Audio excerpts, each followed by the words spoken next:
All right, good afternoon. My name is Bernhard Debatin. I am a professor in the School of Journalism, and I grew up in Germany. I've been living here for 15 years, since 2000, but I actually lived in Berlin at the time, in West Berlin to be precise, at the time when the wall came down.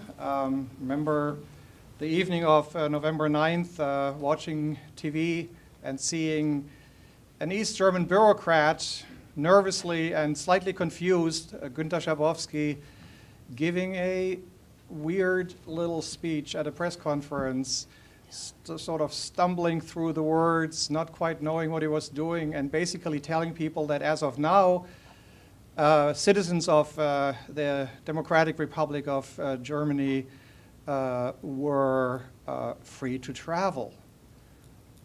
It took a little time for that to sink in, and reporters were like confused and asking what exactly that would mean.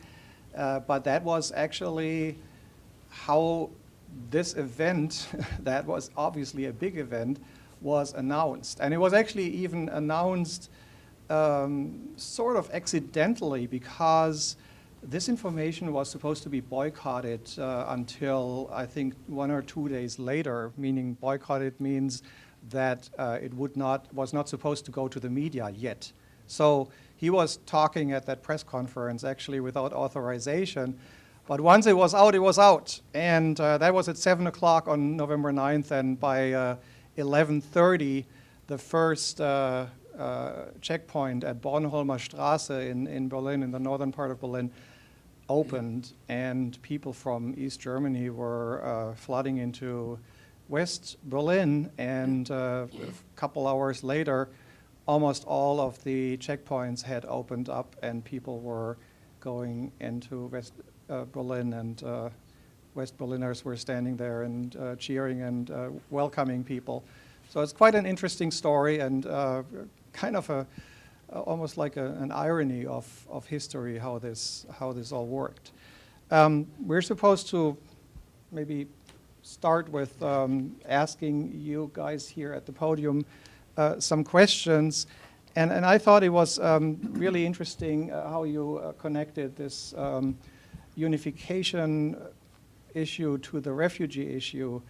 And I think this is a really important point, and partly because I think it is amazing to see how welcoming Germany as a country has been in this situation, really apparently taking responsibility and understanding the responsibility, maybe because of its past and maybe because of how people understand that other people in need of help need to be helped. Now, one question that I find interesting in this context is that not too long ago, maybe 2 months, 3 months ago, a little video went viral on the internet showing Angela Merkel talking to a young girl from Syria. And that girl was actually asking, how can I become a legal person in Germany, and how can I have a future here? And she started to cry as Angela Merkel was telling her basically, well, we can't help everybody, and it's kind of difficult, and sort of, she really didn't know what to do. And then as the girl started to cry, she tried to comfort her, but it came across as rather clumsy and not really working so well. But I've been wondering, is this something that actually this direct encounter, this personal experience with this Syrian girl, is this something that might have influenced on a very personal level how Angela Merkel and consequently the government too have handled this whole refugee problem? Any opinions on that? Well, I think personal impressions, I'll just say generally in terms of politics and personal impressions, I think they matter a lot even for politicians. I think we tend to think everything is highly rational and highly calculated.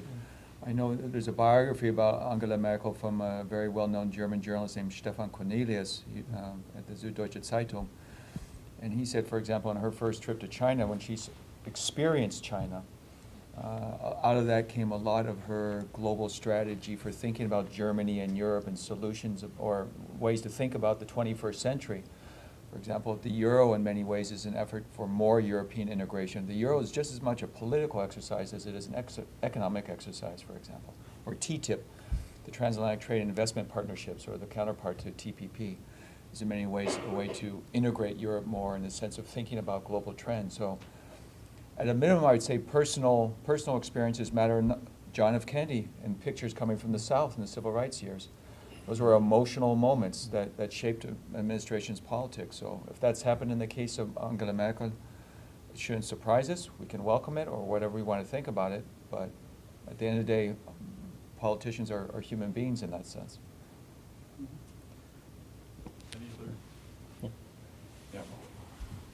I think first one should say that this has a happy ending, as far as I know, because the Bleiberecht for the girl, the right to stay in Germany, for that girl who was in this discussion, very emotional discussion with Chancellor Merkel, is guaranteed as far as I know. And what I admired, I don't think it was so clumsy. What I admired about how Angela Merkel handled that was that despite this being highly emotional, she did not back out by leaving this as an unsolved question, but she actually defended the restrictive asylum policy that we have and abided by the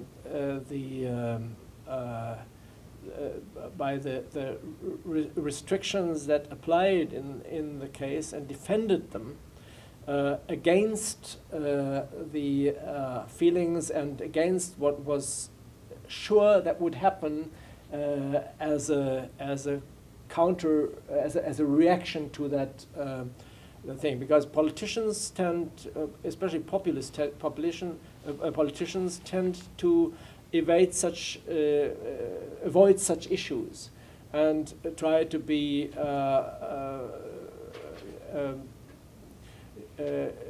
try to offer that there will be a solution, but this is a typical attitude for authoritarian regimes, and it cannot be for a democracy where you have a rule of law, because then the rule of law has to apply to everybody. And to defend such a system in such a highly emotional context is, apart from whether one finds it clumsy or not, is an admirable attitude more than anything else. And I feel easy saying that now, because I think it opens, and which ties in with your other question, with your previous question.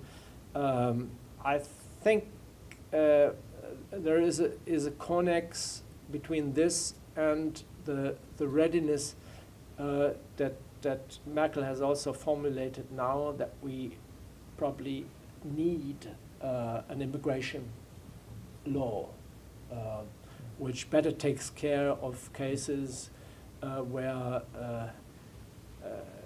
people are fully integrated in language and in acculturation. And so I think it was essentially, I don't see a direct relationship, but emotionally, yes, I think there's something that ties in. We don't have much time, so I would like to sort of tie back and have each of you respond to this question. My name is Bob Stewart, by the way. I'm the director of the School of Journalism, and I had the privilege in December of '92 to go to Leipzig for the first time and start developing a program for the School of Journalism and the Communication and Media Studies Institute there. And I had been on television. I had watched the demonstrations, some of the stories coming out about Leipzig, but it wasn't really until I had spent some time there that I started getting a very special feeling about the city of Leipzig and the people of Leipzig. And I remember one story by a University of Leipzig staff person who described going to the demonstrations in '89, alternating going with her husband because they assumed they would be arrested and they needed to make sure someone could take care of the children. But they had made the decision to do that. So my question really is, maybe as a way to wrap this up and bring it back to our long relationship with Leipzig, what is it, if anything, special about Leipzig as a city that, do you think, led the citizens to make that decision? They weren't the only city, but they were the ones that seemed to grow in the biggest numbers. So, Renee, you don't remember these days, but I can only refer like to what's going on nowadays, because we have the same sort of people going on the street and trying to get their voices heard. So I just think that's a general mentality among the people, that they know they can actually do something. They are aware of having a voice, and they just try to take advantage of this. Correct.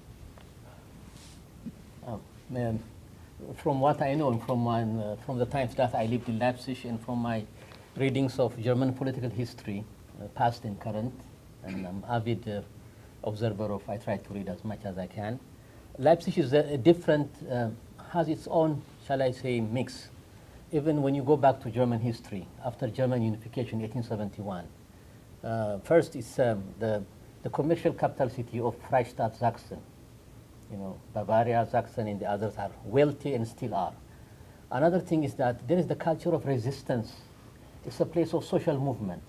If one comes to, let's say, Karl Liebknecht or Rosa Luxemburg, such kinds of German milestone philosophers, sociologists, trade union movements, leaders, people's leaders, they have this culture of resisting an unjust system. First. Second point is the religion factor, religion as a factor. Nikolai Kirche became, the center of this Montagsdemonstration, if I'm not wrong, as it was called, Professor Bernard. The churches in that part of Germany have also a culture of, resisting passively, and then when it reaches a certain level, then when it pours out, then they become vocal. Third, I think it is a city of youth, the youth. Leipzig University is also known for all kinds of, I wouldn't say radicalism, but the student movement is very strong. The church movement is also strong at that time. And also, by the way, some of you, and all of you know, I think Angela Merkel studied in Leipzig University, and other leaders in other countries as well. And I used to go to churches even before, in 85, 87, when I was there. I was shocked at first, because socialism, I was expecting the great socialism, but there were Sunday services, there were priests, there were even, as an evangelical Lutheran also, I met women preachers and the like also. And also religion was taught also at the university. So what I sensed was that there is a certain degree of fighting social injustice, even from the religious point of view. Christ does not want what? Social injustice, inequality, things like that. Maybe if we add up all together, especially the culture of Sachsen, especially Leipzig, that part of Germany, that might answer partially, if not wholly, the question that you raised. I mean, for me, my wife is from Leipzig. She was born and raised there. And so my German family is from the state of Saxony. And my mother-in-law is a doctor. And she talks about these days, and she tells a story where she called her family home and told her husband, in these sort of critical hours, we're getting blood reserves into the hospitals. And that's not a good sign. So be sure to keep the kids inside. Because they were getting extra cots and things like that. So we now know which orders have been given in terms of the willingness of the state to put down the resistance. So we also know if it hadn't been for certain key officers who followed their moral conscience in terms of, do we shoot on civilians in these key moments, we might have seen a radically different outcome in Leipzig. And the question would not have posed itself in the first place, perhaps. So the fluidity of history in certain key moments, and the courage of certain officers in this case to say, it's a global history in that sense. They had Tiananmen, summer '89, in the back of their minds. That was still fresh. And so we're not going to be part of that history, that global history. And so these brave people, for different reasons, were allowed to march, and that sent out an enormously powerful signal. So you had many different things coming together, I think, in that moment, to create a unique moment in history. Any thoughts about Leipzig? I've only been there 3 times for the Leipzig Book Fair, and so I only think it's a great city. Maybe one more thought. Obviously, Germany has a very complicated and partly horrific history. And I was born 12 years after the Second World War, growing into a society that was still, dealing with that history. And I think on both sides of the wall, people were dealing in their own way and in a very complicated way with this history. It took very long for people to even talk about it. My parent generation was the quiet generation that was sort of, doing the rebuilding, but never really talking much about what happened. German national feelings were always a little complicated for that reason. As long as, I can think back, people didn't, fly the flag or anything like that. People didn't have a positive national identity or anything like that. And I think the unification obviously marked a difference, but I would also say it took another 15 years for people to really develop a, let's say, an uncomplicated and relaxed and sort of almost unpolitical patriotism or something like that. I experienced this actually 2006 during the World Cup that was in Germany, which was the first time that I saw people using the national flag not as a political symbol but as a way to celebrate. And I was just wondering if you have a sort of an opinion on how this has since then developed, and if Germany is sort of normalizing, and if this process of normalization is actually a solid process, or do we have to be careful, given the big, powerful role that Germany has these days? I think, especially with the flags, it started in 2006, and people were mentioning it or labeling it as fan patriotism. So that only because of the World Cup, people came up with German flags, waving them around. And after the World Cup, it stopped again. And then it happened 2010, and it happened 2014.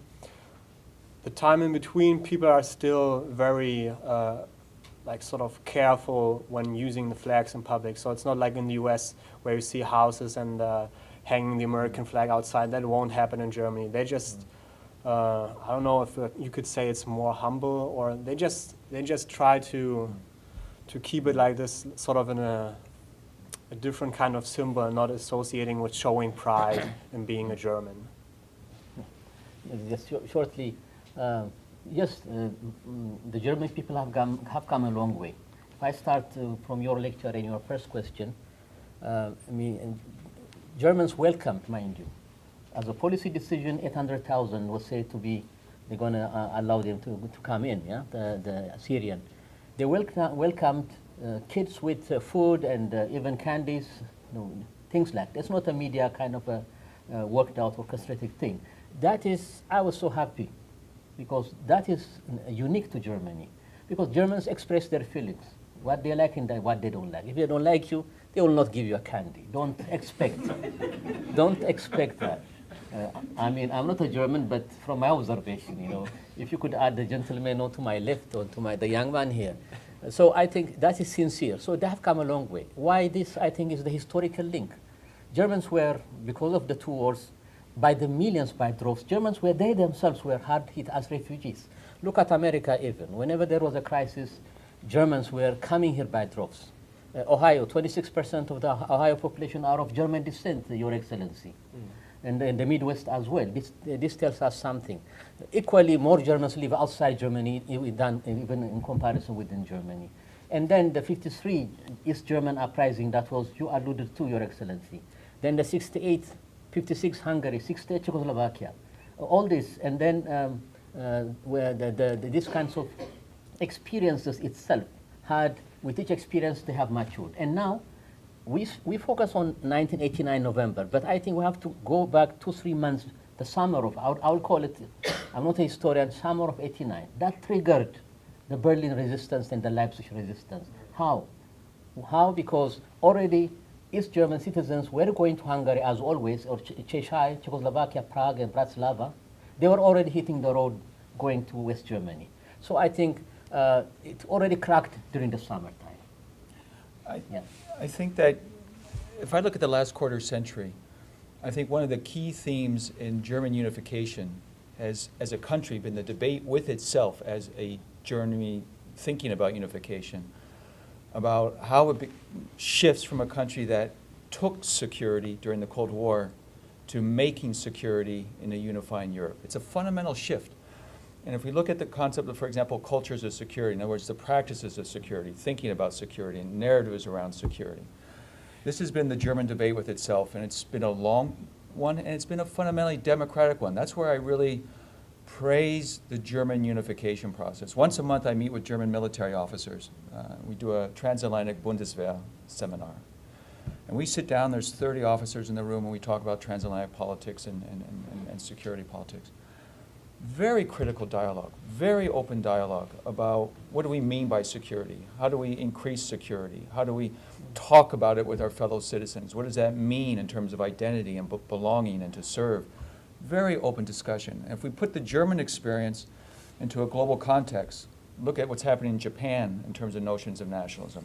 Look at Russia and what's happening in terms of nationalism. Look what's happening in China in terms of nationalism.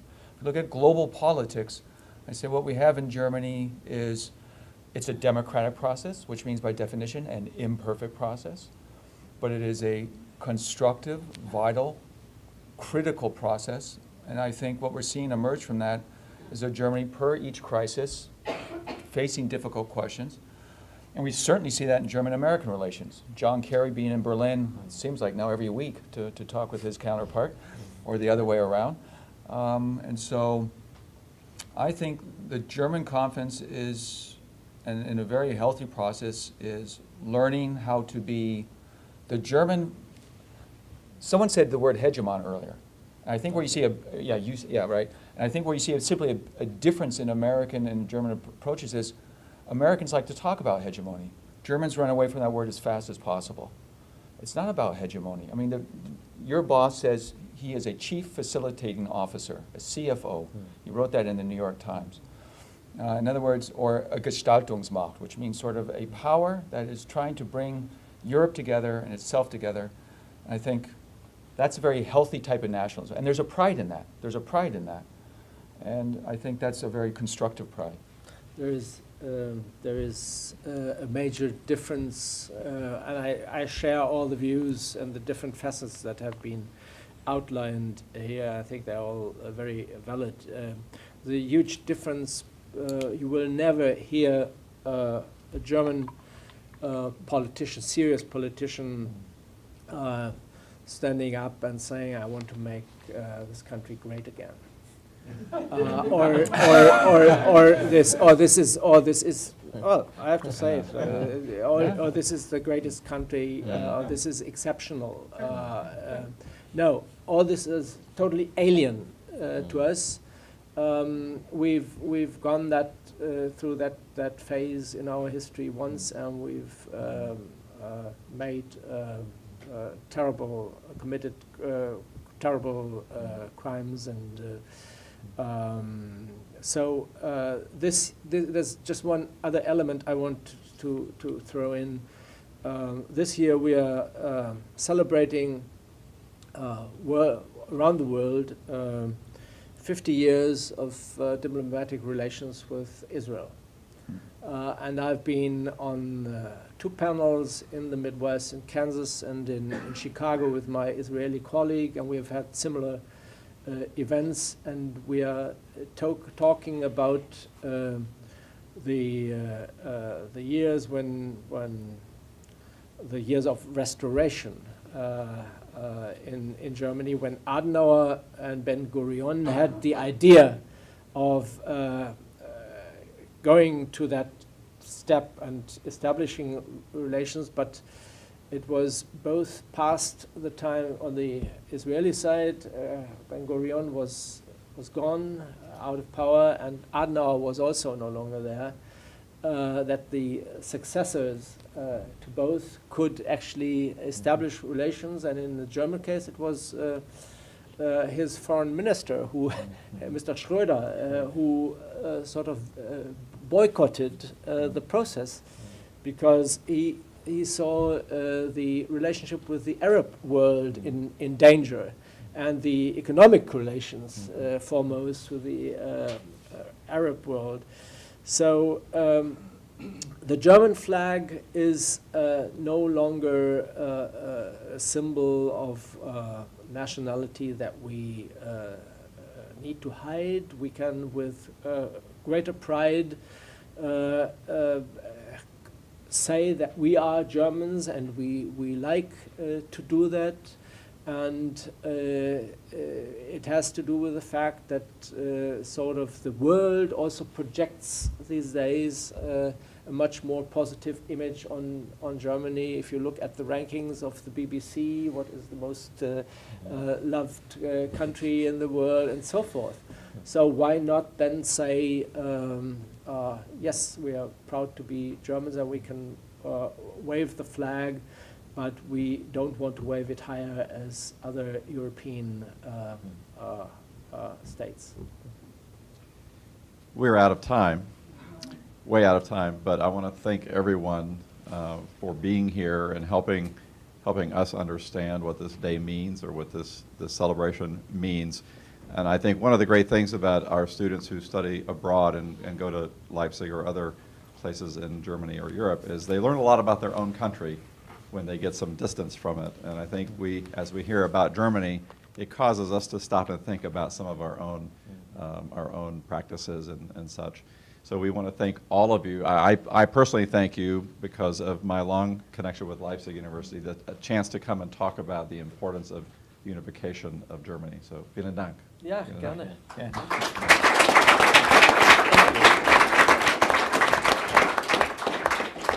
So we'll have a few closing words, and then.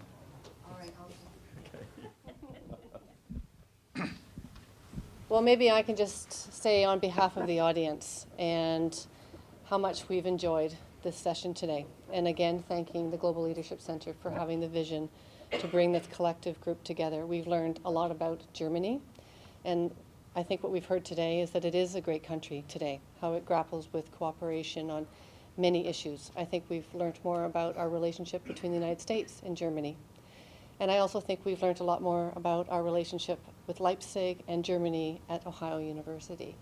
And the richness of this experience is really quite tremendous and valuable, and we're just delighted to have the guests here to share their experiences and give us a better appreciation of the importance of cooperation moving forward and the importance of the rich relationships of universities to build these opportunities to better understand the world in context. Thank you.